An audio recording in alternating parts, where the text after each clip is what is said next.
하나님의 은혜와 평강과 사랑이 이 시간 우리 삶과 영혼에 충만하기를 주의 이름으로 축복합니다. 오늘은 존 웨슬리 회심 기념 주일입니다. 존 웨슬리는 감리교 창지자로 영국의 목사이죠. 존 웨슬리의 회심을 통해 감리교가 나오게 됩니다. 회심이 무엇입니까? 회심은 잘못을 고백하는 것이 아닙니다. 거기서 그치는 것은 회심이 아니죠. 회심은 마음을 돌이키는 사건입니다. 이 회심은 내 뜻대로 가는 길에서 하나님께로 돌아서는 것입니다. 그래서 회심은 죄에 대한 고백과 함께 감격이 있어야 하며 결단이 있어야 합니다. 바울도 하나님을 믿었지만 회심하지 않았다가 다메섹 사건 때 회심을 경험했습니다. 존 웨슬리도 성공의 사제였지만 회심 사건을 통해 감리교를 세웁니다.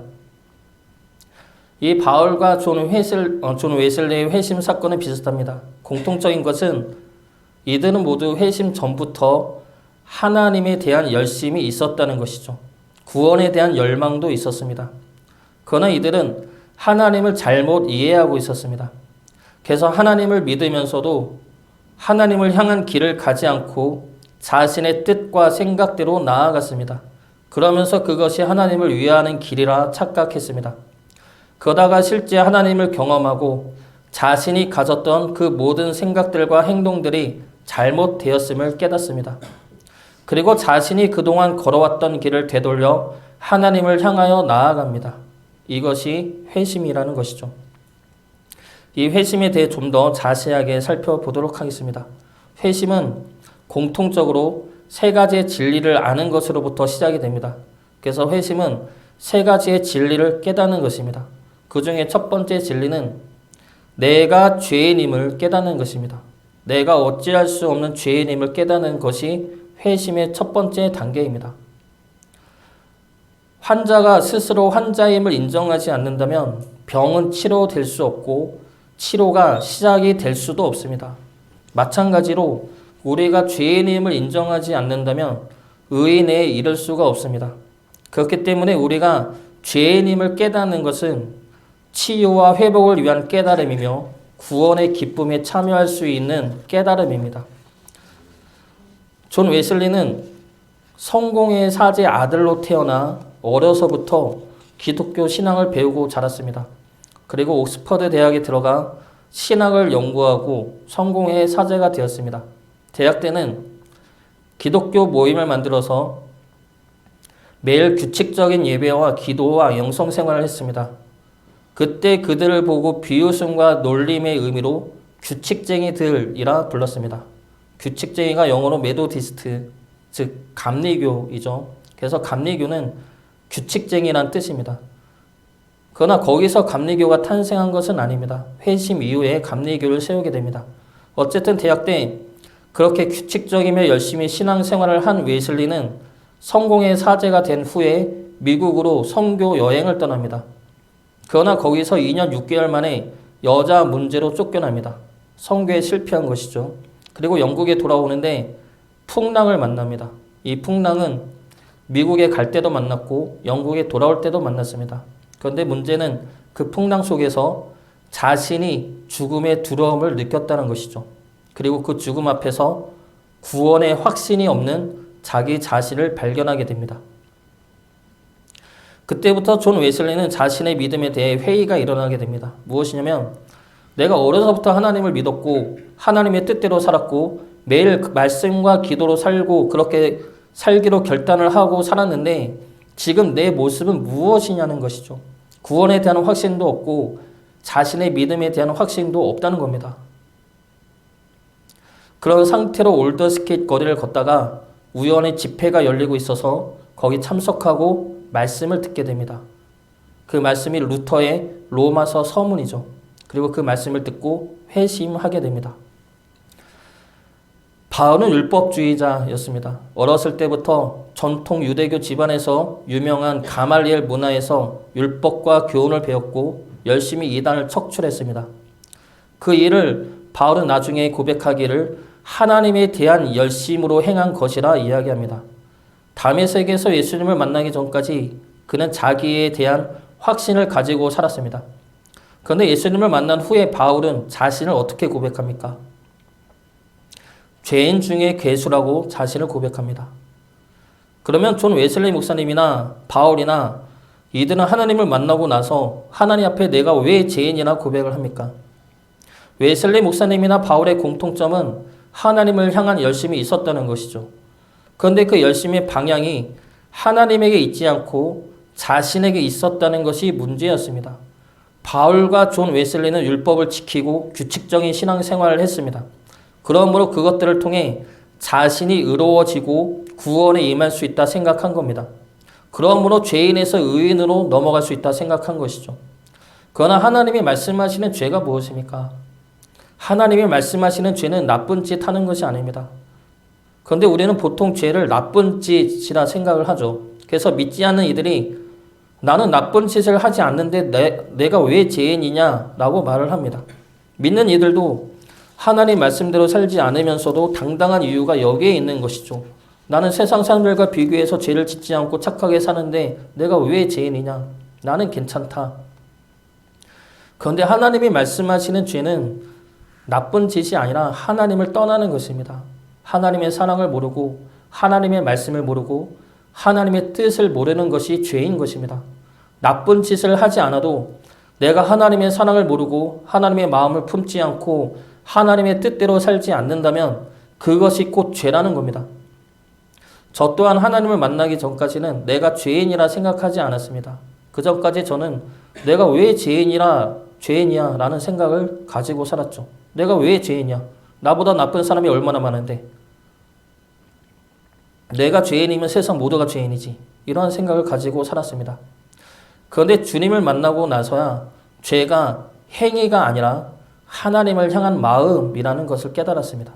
그런 후에야 내가 죄인임을 깨달았죠. 내가 주님의 마음을 아프게 했고, 내가 주님의 사랑을 모른 척했고, 내가 주님의 부르심을 무시했고, 그래서 내 생각대로 내 마음대로 살면서 나는 죄인이 아니라고 말을 했던 교만하고 무지한 죄인이었음을 깨닫게 된 것입니다. 오늘 말씀 19절과 20절 말씀 보겠습니다. 우리가 알거니와 무릇 율법이 말하는 바는 율법 아래에 있는 자들에게 말하는 것이니 이는 모든 입을 막고 온 세상으로 하나님의 심판 아래에 있게 하려 함이라. 그러므로 율법의 행위로 그의 앞에 의롭다 하심을 얻을 육체가 없나니 율법으로는 죄를 깨달음이니라. 하나님 앞에서 우리 모두는 의로움을 입을 수 없는 죄인입니다. 회심의 첫 번째 단계는 내가 하나님 앞에 죄인이라는 것을 깨닫는 것입니다. 하나님의 사랑도 모르고 하나님의 마음도 품지 않고 하나님의 말씀도 듣지 않은 죄인임을 깨닫는 것이 회심의 첫 번째 단계입니다. 회심의 두 번째는 그런 나를 용서하신 예수님의 사랑을 깨닫는 것입니다. 우리 모두는 다 죄인이죠. 어릴 때부터 착하게 살았든 선행을 하면서 교회를 열심히 다녔든 그것이 의인과 죄인을 가르는 기준이 될 수는 없습니다. 죄의 기준은 우리 마음에 있습니다. 우리 생각에 있죠. 우리가 어디를 향해 있느냐에 달려 있습니다. 그러면 그 죄에서 벗어날 수 있는 존재는 없습니다. 그럼 우리에게 남는 것은 무엇입니까? 절망이죠. 벗어날 수 없는 죄 안에 갇힌 절망뿐입니다.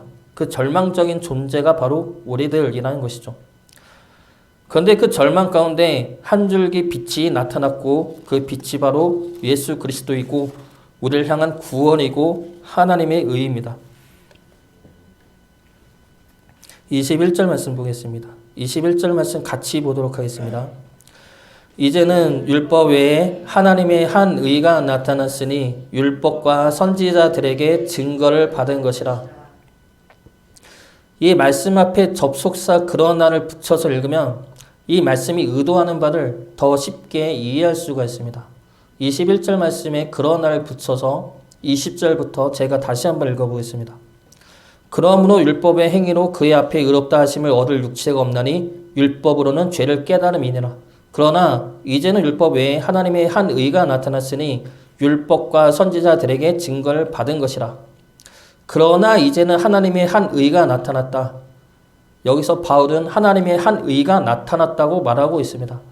물론 이 의는 예수 그리스도를 의미하죠. 그러나 예수 그리스도는 하나님의 의를 드러내는, 나타내는 한 수단일 뿐이고 실제적인 하나님의 의라 말할 수는 없습니다. 하나님의 의를 스스로 표현하고 증거하기 위해 하나님이 예수님을 보내신 것이죠. 그러면 하나님의 의란 무엇입니까? 이 의란 단어를 우리는 정의란 단어와 혼동하며 이해하는 경우가 있습니다. 그러나 정의와는 약간 다르죠. 의라는 단어의 정의를 살펴보면 이렇습니다. 사람으로서 지키고 행하여야 할 바른 도리. 그러면 하나님의 의란 무엇입니까? 하나님으로서 지키고 행하여야 할 바른 도리로 이해할 수가 있습니다. 그러면 하나님이 하나님으로서 지키고 행하여야 할 바른 도리란 무엇입니까? 정의입니까? 심판입니까? 아니죠. 하나님의 의란 바로 구원이라는 겁니다. 우리를 구원하심에 있다는 것이죠. 우리와의 관계를 회복시키고 우리를 자신의 자녀로서 회복시키는 겁니다. 그것이 구약을 통해 말씀하신 하나님이 스스로 지키고 행하여야 할 도리며 예수 그리스도를 통해 완성하신 하나님의 의입니다. 요한복음 3장 16절부터 18절까지 말씀 보겠습니다. 하나님이 세상을 이처럼 사랑하사 독생자를 주셨으니 이는 그를 믿는 자마다 멸망하지 않고 영생을 얻게 하려 하심이라. 하나님이 그 아들을 세상에 보내신 것은 세상을 심판하려 하심이 아니요 그로 말미암아 세상이 구원을 받게 하려 하심이라. 그를 믿는 자는 심판을 받지 아니하는 것이요 믿지 아니하는 자는 하나님의 독생자의 이름을 믿지 아니하므로 벌써 심판을 받은 것이니라. 세상은 이미 심판을 받은 상태에서 하나님은 예수 그리스도를 보내십니다. 이유가 무엇입니까? 심판하기 위함이 아니라 구원하기 위해서이죠. 이것이 하나님의 의라는 겁니다. 웨슬리의 회심도 이것입니다. 웨슬리는 올드스케이트 거리를 걷다가 참여한 집회에서 루터의 로마서 서문을 듣게 됩니다. 그때의 사건을 웨슬리는 일기장에서 이렇게 기록을 하고 있습니다. 나는 나의 마음이 이상하게 뜨거움을 느꼈다. 나는 그리스도를 구원을 위해 오직 그리스도만을 신뢰하게 되었다. 그리스도께서 내 모든 죄악들을 제거하셨고 죄와 사망의 법에서 나를 구원하셨음을 확신하게 되었다.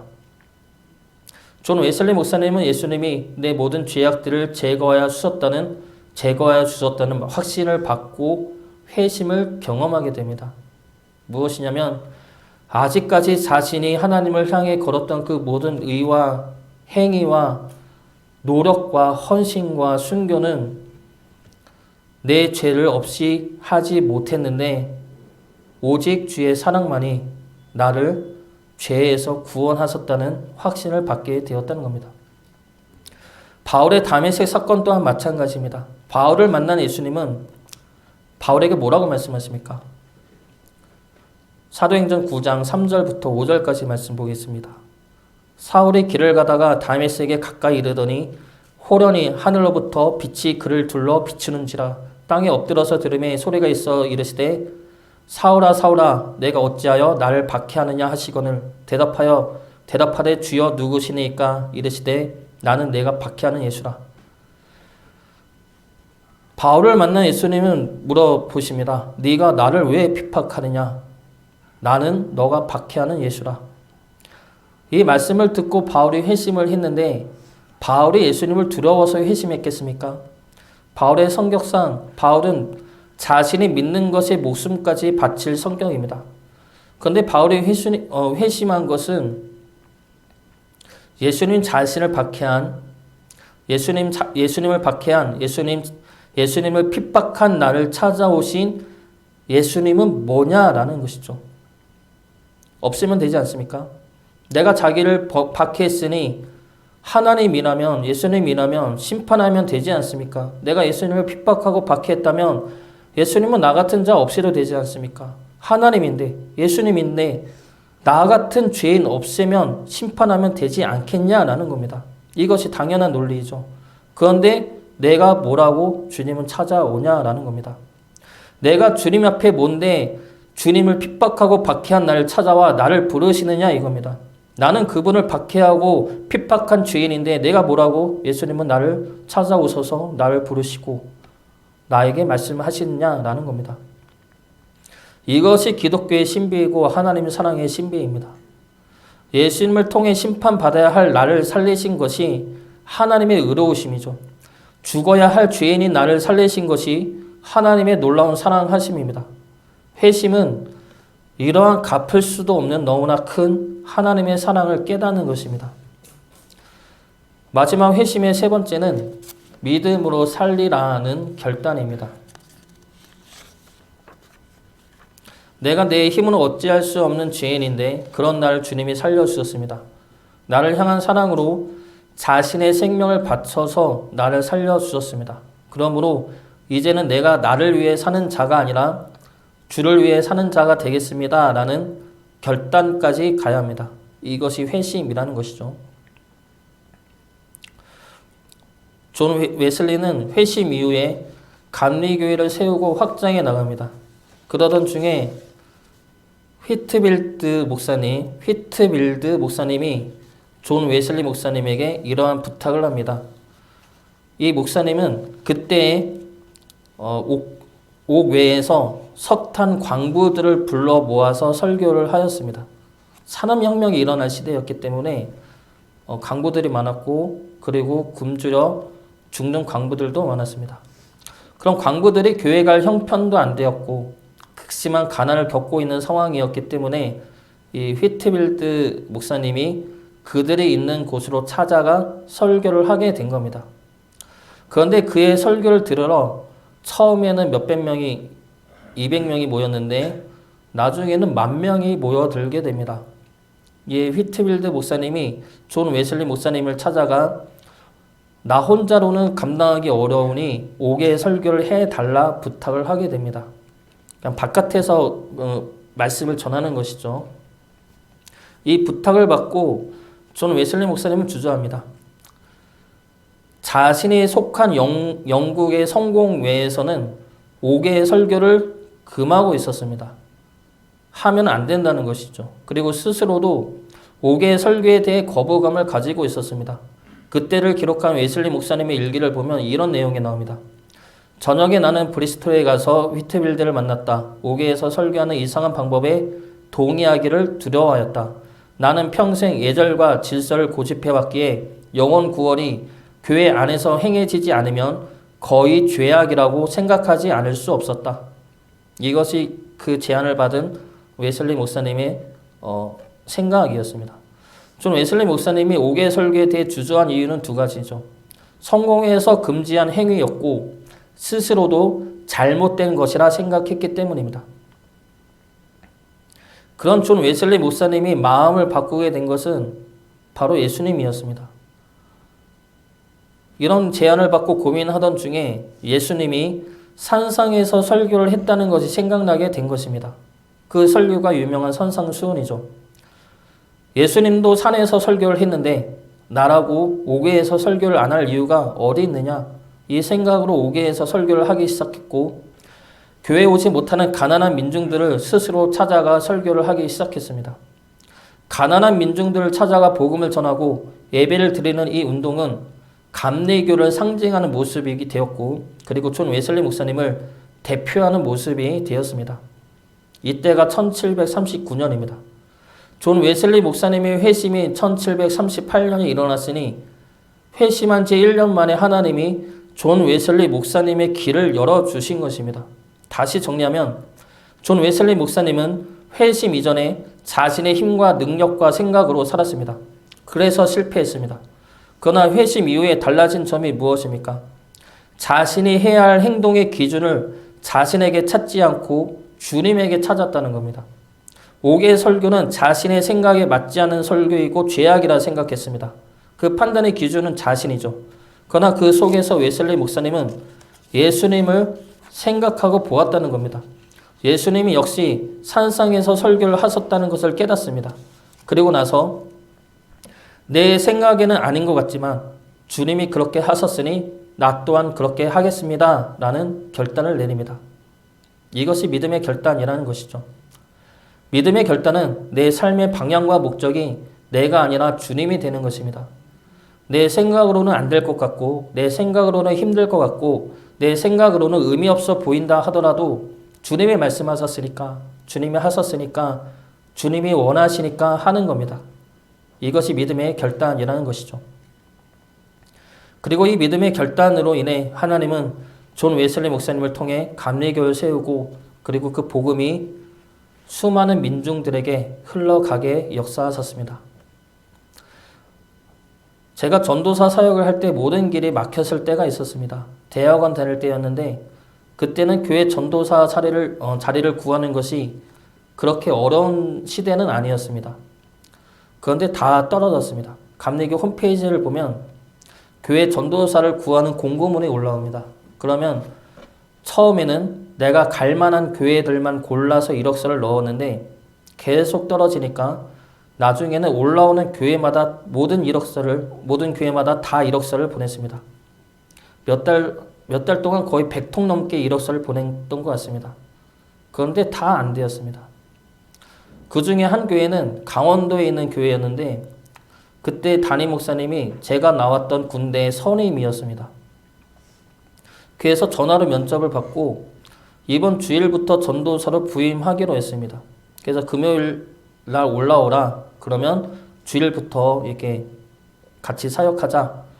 그런데 목요일쯤에 전화가 와서 말하기를 자신이 다른 교회를 가게 돼서 전도사로 오기로 한 것을 없던 일로 하자며 미안하다는 연락이 왔습니다. 일이 이쯤 되니까 하나님이 막으시는구나 라는 생각이 들었습니다. 그래서 그때 대학원을 휴학하고 기도원에 갔습니다. 하나님이 막으시니까 하나님 좀 만나봐야겠구나 라고 생각으로 기도원에 갔습니다. 그 기도원에 간 목적은 답답하고 할 수 있는 게 없어서 간 것이고 하나님한테 따지러 간 것이죠. 하나님이 나를 불러놓고 왜 이렇게 길을 막으시는 것이냐 답답함과 원망을 가지고 갔습니다. 그런 마음으로 기도원에 가서 기도를 하는데 그때 나도 모르게 나온 기도가 나는 할 수 없습니다 라는 기도였습니다. 나는 할 수 없습니다. 나는 하나님의 일을 할 수 있는 능력도 없고 하나님의 길을 갈 수 있는 능력도 없습니다. 나는 할 수 없으니 하나님이 인도하시고 하나님이 일하소서 하나님이 인도하시는 대로 가겠습니다. 라는 기도를 했습니다. 내가 원래 하려던 기도는 아니었죠. 그래서 이 기도가 나도 모르게 해놓고 이 기도가 하나님이 원하시던 기도란 느낌은 강하게 들었습니다. 그래서 이런 기도를 하고 집에 내려오니까 아니나 다를까 교회에서 연락이 왔습니다. 우리 교회 전도사 지원했는데 오라고. 그래서 네 알겠습니다 하고 대답을 하고 끊었는데 그 교회가 기억이 안 나는 겁니다. 하도 이력서를 많이 넣다 보니까 이 교회가 어떤 교회인지 어느 부서에 지원을 했는지 기억이 안 나는 거죠. 그래서 그 교회를 찾아보니까 교회학교 전도사를 구하고 있었습니다. 근데 교회학교가 아동부부터 청년부까지 다 해야 하는 교회였던 것이죠. 근데 그걸 보는 순간 또 답답함과 고민이 생겨났습니다. 왜냐하면 그 전까지는 제가 중고등부만 사역을 해서 아동부랑 청년부는 솔직히 자신이 없었습니다. 아직까지 중고등부 사역만 해도 힘들었는데 아동부랑 청년부까지 내가 할 수 있을까? 라는 생각이 드니까 절대 할 수 없다라는 생각이 들었습니다. 그래서 가서 또 실패하고 고생하느니 차라리 지금 전화해서 못 가겠다는 말을 해야겠다는 생각을 했습니다. 그런데 그때 드는 생각이 내가 기도원에 가서 한 나의 기도였죠. 나는 할 수 없으니 하나님이 역사해달라는 기도와 하나님이 인도하시는 대로 가겠다는 기도가 생각이 난 겁니다. 그래서 기도해놓고 며칠 지나지 않아서 어기는 것이 좀 그래서 억지로 갔습니다. 정말 가기 싫었는데 가면 또 얼마 만에 실패할 것이 분명한데 그런 생각으로 내가 한 기도 때문에 억지로 갔습니다. 그런데 놀랍게도 그곳에서 처음으로 목회의 기쁨을 맛보았습니다. 하나님의 역사하심을 보게 되었고 하나님의 일하심도 보게 되었습니다. 그러면서 내 능력이 아니라 하나님의 능력으로 일할 때가 얼마나 쉬운지 그리고 얼마나 기쁘고 놀라운지를 깨닫게 되었습니다. 그제서야 하나님이 왜 내 길을 막으셨는지를 알게 되었습니다. 하나님은 나에게 내 힘으로 하나님의 일을 하는 것이 아니라 하나님의 능력으로 하나님의 일을 할 수 있도록 이끄셨던 겁니다. 그리고 그 능력으로 일할 때의 기쁨과 축복을 주고 싶으셨던 겁니다. 하나님은 우리에게 믿음의 결단을 요구하실 때가 있습니다. 그러나 그 결단은 우리에게 무리한 요구와 희생을 강요하는 것이 아닙니다. 그 결단을 통해 하나님은 우리에게 예비하셨던 놀라운 축복과 하나님의 뜻을 보여주기를 원하고 계십니다. 그래서 우리에게 믿음의 결단을 요구하고 계시는 것이죠. 우리 또한 믿음의 결단을 통해 하나님이 예비하신 놀라운 기쁨과 축복을 맛볼 수 있기를 주의 이름으로 축복합니다. 회심은 내가 죄인임을 깨닫는 것, 그런 죄인을 이미 용서하신 주의 사랑을 깨닫는 것, 그래서 믿음으로 살기를 결단하며 행하는 것입니다. 갈라디아서 2장 20절 말씀입니다. 내가 그리스도와 함께 십자가에 못 박혔나니 그런즉 이제는 내가 사는 것이 아니요 오직 내 안에 그리스도께서 사시는 것이라. 이제 내가 육체 가운데 사는 것은 나를 사랑하사 나를 위하여 자기 자신을 버리신 하나님의 아들을 믿는 믿음 안에서 사는 것이라. 나를 죽기까지 사랑하시고 나를 자녀 삼으신 주의 사랑을 기억하시어 이제는 주를 위하여 살아가는 자가 될 수 있기를, 그러므로 주님과 함께 기쁨의 길을 걸어갈 수 있기를 주의 이름으로 축복합니다.